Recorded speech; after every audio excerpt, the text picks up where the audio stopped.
Ndabasuje mwese bakurikiye Pima Media Rwanda bahani ikaze muri aya makuru tujye guhera mu ngingo z'ingenzi zikurikira. Mu mwaka wa 2023 ubukungu bw'u Rwanda bwarazamutse burenga igipimo leta yari yarateganije. Mu karere ka Rwamagana umusore yapfiriye mu kidendezi cyacukurwa ibumba. Turaza kuvuga ko kandi ingabo nyinshi za Kongo zaguye ku rugamba. Naho President Ndayishimiye yagiye kuganira na Tshisekedi. Mu ivuriro Everlife nahivurije umwijima, mpivuriza n'iby'amabanga y'abashakanye. Bankoraho riraka n'abahanga pe. Nyuma yo kugira ikibazo cy'imisemburo mike bandangiye ivuriro Everlife ndarigana baramfasha icyo kibazo kirakemuka. Nyuma naje kujyana n'umubyeyi wanjye afite ikibazo cya hypertension, ubu ngubu ni muzima. Nashishikariza abantu bafite ibibazo by'imisemburo bigatuma batabyara, bigatuma imihango yabo itaza neza nkuko bikwiye, kuba mwagana ivuriro Everlife bakabafasha. Murakoze cyane. Ivuriro Everlife rikorera Nyabugogo imaze kuba ubukombe mu Rwanda no hanze yarwo mu kuvura indwara bakoresheje imiti y'ibimera kandi itunganyijwe neza mu buryo bw'ibinini, poudre cyangwa liquide. Hari abadogiteri batandukanye bagufasha kandi kiza nuko aho waba uherereye hose ku isi imiti yakugeraho, cyane ko bakorana na DHL.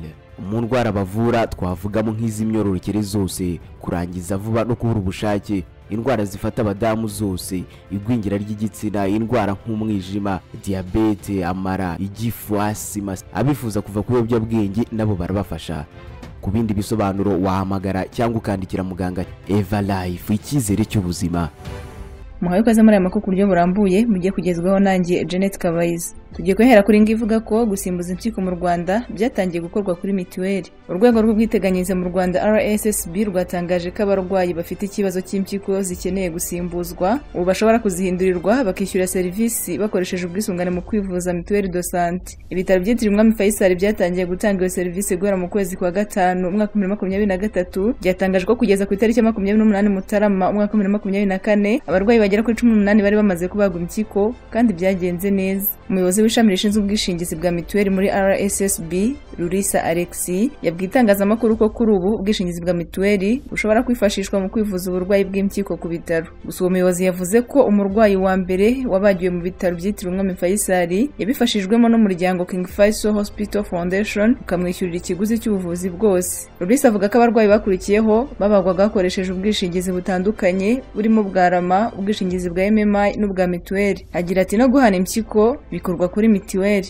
Uwifashije Beatrice afite umwana w'umukobwa ufite imyaka 16 urwaye impyiko, yavuze ko kuvura impyiko kuri mituweli ari iterambere ndetse agamya ko kuzisimbura bije kubatura umutwaro kuko byabasabaga amafaranga menshi. Ati ni byiza kandi nibyo gushimwa. Itariki ya 5 z'ukwezi kwa kabiri Minisiteri y'Ubuzima na RSSB babwiye abadepite ko guverinoma irimo gushaka amafaranga ahagije kugira ngo serivisi z'ubuzima zitangwa kuri mituweli zitazadindira. Bagaragaje ko kwagura izi serivisi zirimo izihenze nko kubaga impyiko no kuvura kanseri kimwe no kubona insimburangingo ku bantu bafite ubumuga byitezwe kuzashyirwa mu bikorwa guhera mu mwaka wa 2025. Aba bayobozi basubizaga ibibazo byagaragaye mu nzego z'ubuvuzi byagaragajwe na raporo ya Komisiyo y'Igihugu y'Uburenganzira bwa Muntu y'umwaka wa 2022-2023. Umuyobozi mukuru wungirije wa RSSB Kayonga Louise yabwiye abadepite ko gushyira serivisi nk'izo kuri mituweli bishobora guteza igihombo cya miliyari 17 z'amafaranga y'u Rwanda mu myaka 3 iri imbere mu gihe nta yandi mafaranga ahari kugira ngo iyi gahunda ikomeze gushyigikirwa. Naho mu mwaka wa 2023 ubukungu bw'u Rwanda bwarazamutse burenga igipimo leta yari yateganije. Hakurikijwe ibipimo by'ikigega cy'imari ku isi IMF bigaragara ko ubukungu bw'u Rwanda bwazamutseho kugeza kuri 7% mu mwaka wa 2023. Bisobanuye ko intego igihugu cyari haye ari 6.2%. Byasobanuwe na Minisitiri w'Intebe Dr Ngirente ku munsi w'ejo agaragaza ibyagezweho na guverinoma y'u Rwanda mu kuzamura urwego rw'ubukungu nyuma yo kuba bwari bwarazahajwe n'icyorezo cya COVID-19. Minisitiri w'Intebe Dr Ngirente imbere y'abadepite imitwe yombi yashimangiye ko kuzamuka k'ubukungu byatewe n'uko urwego rwa serivisi mu mwaka ushize rwatanze umusaruro ushimishije. Dr Ngirente yavuze ko mu mwaka wa 2020 ubukungu bwagabanutse ku kigero cya 3.4% munsi ya zero. Gusa ariko n'ubwo Rwanda rwari ruvuye habi mu cyorezo cya COVID-19 mu mwaka wa 2021 ubukungu bwageze ku kigero cy'10.9%. Mu mwaka wa 2022 buzamuka ku 8.2%. Minisitiri w'Intebe Dr Ngirente yavuze ko ubukungu bw'u Rwanda bwazamutse kubera ko urwego rwa serivisi rwakoze neza, aho rwazamutse ruvuye ku kigero cya 6% munsi ya zero mu gihe cya COVID-19 mu mwaka wa 2020 bugera kuri 12% mu mwaka wa 2021 ndetse no mu mwaka wa 2022. Ni mu gihe imibare y'umwaka wa 2023 kandi kandi igaragaza ko urwego rwa serivisi rwazamutse 10.9%, ikoranabuhanga ryazamuye ubukungu ku kigero cya 33.2%, uburezi 18.9%, ubwikorezi kuri 14.3%, amahoteli na za resitora byazamutse ku kigero cya 18.3%. Urwego rw'ubuhinzi mu mwaka wa 2021 rwazamutseho 6%, mu gihe mu mwaka wa 2022 umusaruro wagabanyutse ugera kuri 2%, aho umusaruro w'ubuhinzi wo wageze munsi ya 1%. Kugeza ubu guverinoma y'u Rwanda yishimira ko umusaruro w'ubuhinzi wazamutse ku kigero cya 3% mu bihembwe bitatu by'umwaka wa 2023. Iyi raporo yanyuze abadepite n'abasenateri, ariko bongeraho ko hakwiye gukomeza gushyirwamo imbaraga. Naho mu Gatenga, umugore n'umusambane we barakekwaho kuryamira uruhinja rugapfa. Umugore mu kagari ka Gatenga mu murenge wa Gatenga mu karere ka Kicukiro yatangiye gukorwaho iperereza nyuma yo gukorana imibonano mpuzabitsina n'umugabo bari batahanye, bwacye bagasanga umwana w'uruhinja bari baryamye ku buriri bumwe yapfuye, aho bikekwa ko bamuryamiye. Ibi byabereye mu mudugudu wa Gatenga mu kagari ka Gatenga ahazwi nka Njamena. Abaturage babwigiye ko uyu mugore ukekwaho gukora uburaya yatahanye n'umugabo we yasinze, bakorana imibonano mpuzabitsina, mu gitondo basanga uruhinja rwe bari baryamye ku buriri bumwe rwapfuye. Bavuga ko bikekwa ko uyu mugore n'umusambane we baryamiye uwo mwana ubwo barimo gukora imibonano mpuzabitsina. Uwitwa Eric yagize ati bari basinze, none ubwo barimo basambana baramuryamira kuko yari akiri muto. Yongeye ko uyu mugore n'umusambane we babanje kwinywera urwagwa ku buryo batahise bamenya ko urwo ruhinja rwapfuye.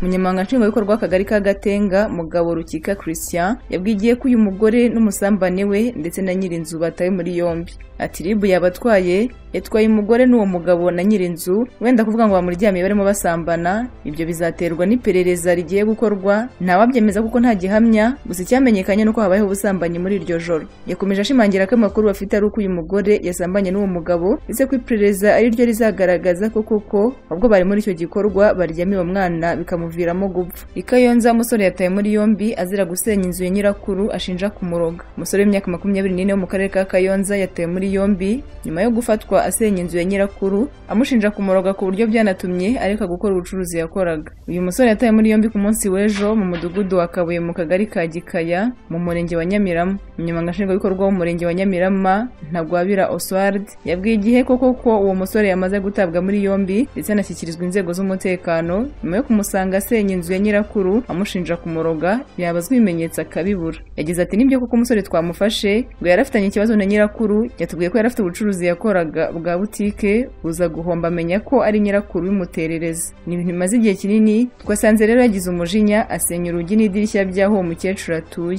Gitifu Ntagwabira yakomeje avuga ko uwo musore yakuyeho urugi n'idirishya, yinjiramo imbere akuramo ibintu byinshi abijyana ku kagari birimo imihoro n'ibindi bikoresho byo mu nzu, ari nabwo abandi baturage bahamagaye ubuyobozi burimo n'inzego z'umutekano. Ubuyobozi ngo bwakomeje kumushakisha buza kumubona, abasobanura ko yabikoze abishaka kandi abizi neza ko byanamugiraho ingaruka zirimo no gufungwa. Ati muri ibyo bintu yajyanye ku kagari harimo n'inkweto nshya zimaze igihe, yatubwiye ko yaziguze ashaka kuzambara, ariko ubwo burozi bugatuma atazambara. Twamubajije ibihamya by'uko bamuhaye uburozi arabibura, atubwira ko abizi neza ko nyirakuru amuroga. Byaje kurangira rero tumushyikirije inzego z'umutekano zirimo RIB kugira ngo akurikiranwe n'ubutabera. Gitifu Ntagwabira yasabye abaturage kutagendera ku marangamutima y'uburozi ngo babe bakwangiza ibikorwa remezo cyangwa se bahohotere undi muturage, ayibutsa ko ari ibintu bihanwa n'amategeko. Yabasabye kandi kutishingikiriza imyumvire y'amarozi kuko ari ibintu bibi bishobora gutuma badatera imbere. Aya makuru tuyerekeje Rwamagana aho umusore yapfiriye mu kidendezi cyacukurwa ibumba. Umusore w'imyaka 18 y'amavuko witwa Kuramba Desire wo mu kagari ka Nyarukombe umurenge wa Muyumbu mu karere ka Rwamagana yapfiriye mu kidendezi cy'ahahoze hacukurirwa ibumba ryo kumba amatafari ahiye.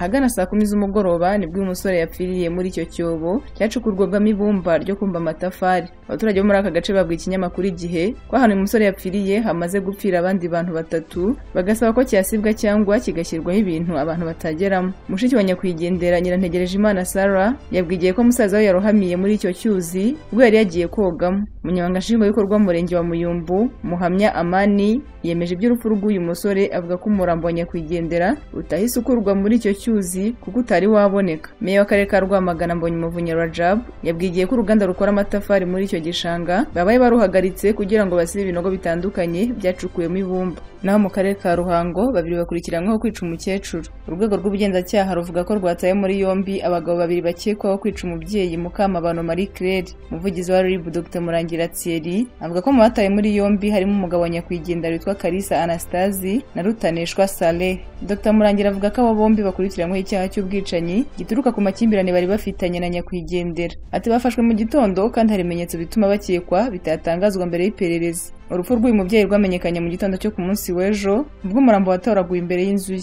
Gitifu umurenge wa Kinazi Gasasira François Regis yavuze ko nyakwigendera yararaga mu cyumba cye umugabo akaba muke. Gusa avuga ko ku rutonde rw'abaturage bafite amakimbirane abo bombi batari baruriho. Akavuga ko babimenye ari uko babibwiwe n'abaturage. Abagabo bombi bafungiye kuri sitasiyo ya RIB ya Kinazi. Dr Murangira uvugira RIB avuga ko icyaha nikibahama bazahanishwa igihano cya burundu kigenwa n'amategeko. Amakuru yavuzwe mu Rwanda reka tubasoreze mu karere ka Muhanga aho uruhinja rwahiriye mu nzu. Ababyeyi b'umwana w'umuhungu wari ufite umwaka umwe n'amezi 8 witwaga Munezero Bruno basize bamukingiranye mu cyumba bajya gucuruza bagarutse basanga yahiriye mu nzu. Dushimimana Jean Damascene se w'umwana avuga ko yazindukiye mu ishyirahamwe kugabana amafaranga na bagenzi be naho umugore we Akingene Angelique ajya kurangura inyanya agarutse kureba ikayi bandikamo imigabane y'ishyirahamwe asanga inzu yirimo gucumba umwotsi agira ngo nabari gutwika imyanda. Yagize ati nakinguye mbona inzu yose iri kwaka umuriro ndatabaza. Dushimimana avuga ko bagerageje gutabara basanga umwana n'ibintu byose byari mu nzu byakongotse. Uyu mubyeyi avuga ko aho iryo tsinda yarimo ryari riri hari hafi n'aho inzu yiherereye. Umunyamabanga nshingwabikorwa mu murenge wa Shyogwe Niyonzima Gustave yabwiye ikinyamakuru Umuseke dukesha inkuru ko bitumvikana kubona ababyeyi basiga umwana ungana gutya mu nzu bakajya mu kazi. Gitifu avuga ko bari uburangare bukabije kuko umwana w'umwaka umwe atakwitabariza ahuye n'ikibazo nk'iki cyangwa ngo abashe gusohoka. Yabivuze agira ati ubundi ntabwo byemeye gukingirana umwana muto nk'uwo byari byiza ko ababyeyi be bagenda bamuhetse. Niyonzima yavuze ko no kumusiga mu nzu wenyine ari ikosa rikomeye. Dushimimana Jean Damascene avuga ko bari bafite abana babiri b'abahungu umwe akaba arerwa na sekuru. Kugeza ubu icyateye inkongi ntabwo kiramenyekana. Aya makuru turekeje muri Kongo aho ingabo nyinshi z'iki gihugu zaguye ku rugamba. Imirwano yabaye ku munsi w'ejo yaguyemo abasirikare benshi ku ruhande rwa leta ya Kinshasa FARDC bishwe na M23 aho binemezwa ko batayo y'111 yari igizwe n'ingabo zo mu mutwe wa Hibu ko bapfuye bose. Baguye mu rugano yabereye mu gace ka Kimokana Cafe muri Masisi mu burasirazuba bwa Kongo ahabereye urugamba rukaze rwa M23 n'ihuriro ry'ingabo z'ubutegetsi bwa Kongo. Mu makuru akomeje kuvugwa kuri izo ngabo zo mu mutwe wa Hibu aremeza ko bapfanye na komanda wabo uzwi ku izina rya Lieutenant Colonel Lili. Naho mu yandi makuru Perezida Suluhu na Papa baganiriye ku bibera muri Kongo. Umushumba mukuru wa Kiliziya Gatolika ku isi Papa Francis na Perezida wa Tanzania Samia Suluhu Hassan uherutse kohereza ingabo kurwana na M23 baganiriye ku bibazo byugarije akarere ka Afurika y'Uburasirazuba n'ibiyaga bigari. Itangazo ryashyizwe hanze n'ibiro bya Papa bishinzwe itangazamakuru rivuga ko Papa Francis yaganiriye na Perezida Samia Suluhu uri Vatican mu rugendo rw'akazi. Vatican ivuga ko Papa Francis na Samia Suluhu Hassan baganiriye ku bibazo biri mu karere Tanzania iherereyemo ndetse n'ibibazo mpuzamahanga biriho muri iki gihe. Kuri ibi bibazo impande zombi zagaragaje ubushake bwo kurushaho kwimakaza amahoro. Nyuma yo guhura na Papa Francis, Perezida Suluhu yahuye n'umunyamabanga wa leta ya Vatican, Cardinal Pietro Parolin, ari kumwe n'umunyamabanga wa leta ya Vatican ushinzwe umubano wa Vatican n'ibihugu n'imiryango mpuzamahanga, Archiepiscopi Paul Richard Gallagher. Ingabo za Tanzania ziri mu mirwano na M23 muri Kongo, aho zoherejwe mu butumwa bwa SADC zihuriyeho n'iza Afurika y'Epfo na Malawi. Izo ngabo za SADC zasimbuye z'umuryango wa Afurika y'Uburasirazuba EACRF zavuye muri icyo gihugu kubera kudafasha leta ya Kongo kurasa M23. Kugeza ubu umutwe M23 ushinja izo ngabo gukoresha intwaro ziremereye mu kwica abaturage bafatanije n'imitwe nyeshyamba irimo FDLR. Aya makuru tuyakomereje kuri ivuga ko abarundi bashobora kwirukanwa muri Mayotte. Abarundi basabye ubuhungiro mu kirwa cya Mayotte kibarizwa mu gihugu cy'Ubufaransa kuri bari mu bwaba bwinshi batewe nuko bashobora kwirukanwa bagasubizwa mu gihugu cy'u Burundi bavuyemo ubwo bahungaga ubutegetsi bw'icyo gihugu mu mwaka wa 2015 ubwo bwashakaga kubagirira nabi kubera umutekano muke. Ubu bwabuje nyuma yaho Minisitiri w'Ubutegetsi bw'igihugu Gerard Darmanin w'Ubufaransa agira uruzinduko muri icyo kirwa ku cyumweru tariki ya 11 Gashyantare agatangaza ko abatarabona ibyangombwa bibemerera kuba muri icyo kirwa mu buryo bukurikije amategeko bashobora kwirukanwa bagasubira mu bihugu byabo baje baturutsemo. Inkuru dukesha Radio Inzamba yo mu Burundi ivuga ko Minisitiri Darmanin yatangaje ko uburenganzira bwari bwarahawe buri umwe wese ushaka ubuhungiro bugiye gukurwaho kubera imyiteguro iki gihugu kirimo cyo guhindura amwe mu mategeko agitegeko nshinga ry'igihugu harimo no gukuraho uburenganzira bw'abasaba ubuhungiro muri icyo kirwa cya Mayotte giherereye mu nyanja y'Ubuhinde. Iki kirwa kikaba kigizwe n'umubare munini w'abimukira aho icyo cyemezo cyo kwambura uburenganzira impunzi ziba muri Mayotte kitazagera ku barundi bonyine gusa ahubwo ko kizagira ingaruka no ku bandi bimukira nabo basabye ubuhungiro muri icyo kirwa by'umwihariko babaye mu buryo budakurikije amategeko.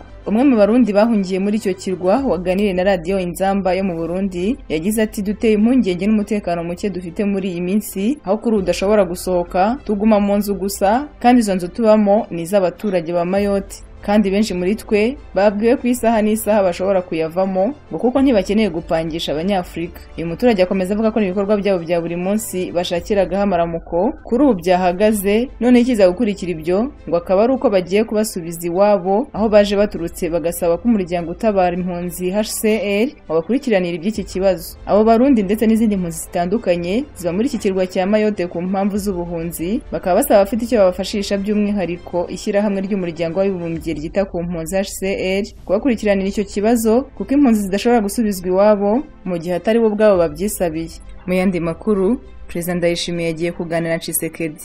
Evariste Ndayishimiye perezida w'u Burundi yagiye muri Repubulika ya Demokarasi ya Kongo kuganira n'ubutegetsi bwa Tshisekedi ku ntambara ikomeje kuyogoza uburasirazuba bw'icyo gihugu. Perezidansi y'u Burundi yatangaje ko ku munsi w'ejo Ndayishimiye yafashe indege imujyana i Kinshasa. Perezida w'u Burundi yaherukaga muri Kongo tariki ya 21 Mutarama uyu mwaka aho yari yitabiriye umuhango w'irahira rya Perezida Tshisekedi Chilombo. Ntare Rushatsi yavuze ko yagiye mu biganiro birebana n'ishyirwa mu bikorwa ry'amasezerano yo gushaka amahoro n'umutekano muri Kongo n'akarere k'ibiyaga bigari yasinyiwe i Addis Abeba muri Ethiopia mu mwaka 2013. Ibihugu byasinye aya masezerano birimo Kongo, Afurika y'Epfo, Angola, Burundi, Repubulika ya Centrafrica, Repubulika ya Kongo, Uganda, u Rwanda, Sudani y'Epfo, Tanzania na Zambia. Harimo kandi imiryango irimo uhuza ibihugu byo mu karere k'ibiyaga bigari, umuryango w'abibumbye, Afurika yunze ubumwe n'Afurika y'Amajyepfo nayo yashyizeho umukono. Ni mu gihe Burundi bukomeje gukorana na FARDC, FDLR, Wazalendo, abacanshuro b'abazungu, SADC n'imitwe y'inyeshyamba iteraniye M23. Ingabo z'u Burundi zikomeje guhura n'uruva gusenya muri Kongo aho bicwa ku bwinshi abandi bagafatwa mpiri na M23. Nshuti bakunzi ba Primo Media Rwanda dusoreje kuri inkuru ivuga ko bamwe batangiye guhinda umushyitsi ko Trump azavana Amerika muri NATO natsinda amatora. Abayobozi babaye abajyanama mu butegetsi bwa Donald Trump wayoboye Leta Zunze Ubumwe za Amerika bagaragaje ko mu gihe yaba yongeye gutorerwa kuyobora iki gihugu azahita akivana mu muryango wo gutabarana w'Uburayi na Leta Zunze Ubumwe za Amerika uzwi nka NATO. Mu minsi ishize Donald Trump ushaka kongera kuyobora Amerika binyuze mu matora ateganijwe mu mwaka 2024 yumvikanye ashishikariza Uburusiya kugaba ibitero ku bihugu bigize NATO bidatanga umusanzu uko babyiyemeje. Mu gitabo cya James Kyoto cyitwa The Return of Great Powers, umwe mu bayobozi bakomeye muri Amerika wakoze imirimo mu butegetsi bwa Trump na Joe Biden wamusimbuye yavuze ko igihe Trump yatsinda Biden mu matora Amerika izaba itakibarizwa muri NATO. John Bolton wabaye umujyanama wa Trump mu by'umutekano yagize ati NATO izaba iraharindimuka. Ndatekereza ko azahita akora ku buryo ayisohokamo. Ni mu gihe General John Kerry wari umuyobozi w'inzego z'umutekano muri White House ku butegetsi bwa Trump we yavuze ko uyu mugabo atakozwaga uburyo Amerika ifite ingabo hirya no hino nko muri Korea y'Epfo no mu Buyapani. Yumvaga Vladimir Putin ari umuntu mwiza na Kim Jong Un ari umuntu mwiza ko ari twe twatumye Korea ya ruguru ijya mu bibazo. Bisa naho ari twe twasemburaga bari abagabo. Iyo hatabaho NATO Putin ntabwo abakora biriya byose. Abandi bayobozi bakuru bagane na James Kyoto wanditse iki gitabo bagaruka ku buryo Donald Trump igihe yari ku butegetsi kuva mu mwaka 2017 kugeza mu mwaka 2021 yari hafi kuvana Amerika muri NATO ari nayo zingiro ry'ibibazo by'umutekano bihanganisha Uburusiya n'ibihugu byo mu burengerazuba bw'isi. Trump yavugaga ko muri manda ya kabiri azahita akura Amerika muri NATO. Jason Miller ushinzwe ibikorwa byo kwamamaza Donald Trump yabwiye CNN ati abademokrate n'ibitangazamakuru bimwe basa nabibagiwe ko twamaze imyaka ine dufite amahoro n'iterambere igihe twari tuyobowe na Trump, ariko Uburayi bwahuye n'impfu n'ihungabana ku butegetsi bwa Obama na Biden. None n'ubu hari abantu babura ubuzima n'ibintu bikangirika ku butegetsi bwa Biden. Ati Perezida Trump yabwiye abanyamuryango kongera umusanzu batanga muri NATO, ariko Joe Biden yaraje yongera kubareka bakomeza kwishima mu misoro y'abanyamerika. Mu gihe udashoye imari mu bijyanye no kwicungira umutekano ntugatungurwe no kwisanga mu ntambara nyinshi. Mu nama ya NATO yabereye mu Bubiligi mu mwaka 2018 Perezida Trump yari hafi kuvana Amerika muri uyu muryango bitewe n'uko ibihugu biwugize bitishyura amafaranga angana, nyamara mu mategeko yawo harimo ko mu gihe igihugu kimwe mu biwugize kigabweho igitero byose bitabara kuko nabyo biba byatewe. Aba basirikare bavuga ko mu gihe Trump yaba agarutse ku butegetsi Ukraine izabihomberamo kuko inkunga Amerika iyigenera yahita ihagarara ndetse n'ubufasha Amerika yahaga Taiwan bukavaho ko Trump asanga ari agahugu gato katabasha kwirinda ubushotoranyi bw'Ubushinwa ariko katanafite icyo kavuze kuri Amerika. Nshuti bakunzi ba Primo Media Rwanda mwakoze cyane gukurikirana aya makuru. Turarekeye gukomeza gukina gahunda n'ibiganiro byo kuri uru rubuga. Nitwa Janet Kabayiza, mugira amahoro y'Imana.